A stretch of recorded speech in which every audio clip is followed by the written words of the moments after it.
As followers of this channel and of my work in general will know, I've been building an online academy called Halcyon for the past 4 years. And while we've been teaching quite a few courses on the philosophy of technology, we have not yet offered anything on Bernard Stiegler. Yet over the years, quite a few people have asked me to offer something on Bernard Stiegler. I've listened.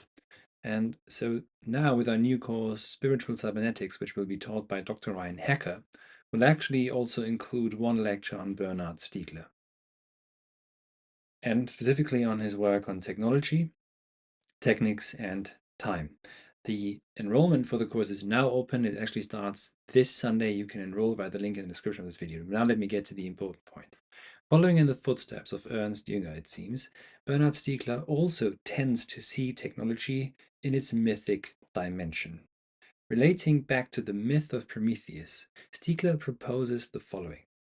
Already in Plato, the polis is conceived of as stemming from the gift of Prometheus, and truly in cybernetic terms. Prometheus is usually credited with not only creating the human being, depending on who you read, but also with gifting the human being the power of fire, which he steals from the Olympian gods. His brother Epimetheus, who is lesser known, on the other hand, was tasked to give animals each one positive trait, and also human beings. And he forgot to preserve one such trait for the human being, and hence, lacking foresight, given that his name means afterthought, and his brother's name Prometheus actually means foresight, Epimetheus had none to give to the human being. The human being thus is described from the beginning as a being of lack. So traditionally, Prometheus is held in high regard by proponents of total human control over the earth, while Epimetheus is faulted for having forgotten to give man positive trait. However, in Bernard Stiegler's Techniques and Time, which we will read at the final lecture of our course Spiritual Cybernetics, Stiegler reverses the fault of Epimetheus. Stiegler instead, and here he seems to follow thinkers like Herder, suggests that it is precisely by the deed of Epimetheus, or the forgetfulness of Epimetheus, that something absolutely crucial is sparked in the human being. Due to the apparent lack of a positive trait, which makes the human being a deficient being, we begin to strive in the first place. It is this very lack that can help to make us heroic and creative. Without Epimetheus' fault, the promise of Prometheus to create the world anew could not have been fulfilled. Hyper-digital technology promises also something else with regards to memory, a process which Stiegler also succinctly describes.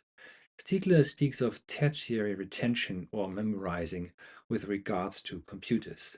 Tertiary retention is transcribed through computers in their memory banks. This form of memory is distinguished from personal mental memory and memory stored in, say, books or photographs in at least a twofold way.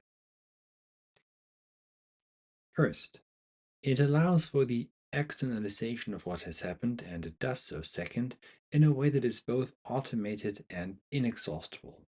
There is now a vastly stronger, greater, and more endurable capacity for memory storage. Hence, this means an acceleration, at least potentially, of cognition and memory on which we can draw. Of course, this does not come without danger or cost. We could drown in the information overload. We could also end up in a state of forgetful non-forgetting, where we do have access to all conceivable information, but cannot really make any genuine sense of it. Thus, the task for us today, and increasingly so as we're going into this age, becomes to appreciate this new form of memory and begin to find ways of establishing a free relationship that enhances our human experience. And this is one of the main concerns of our upcoming course, Spiritual Cybernetics, which my good friend Dr. Ryan Hacker will teach. So I implore you, I invite you cordially to join us this Sunday, July 23rd. The link to enroll is in the description of this video, and I hope to see many of you there. Thank you very much indeed.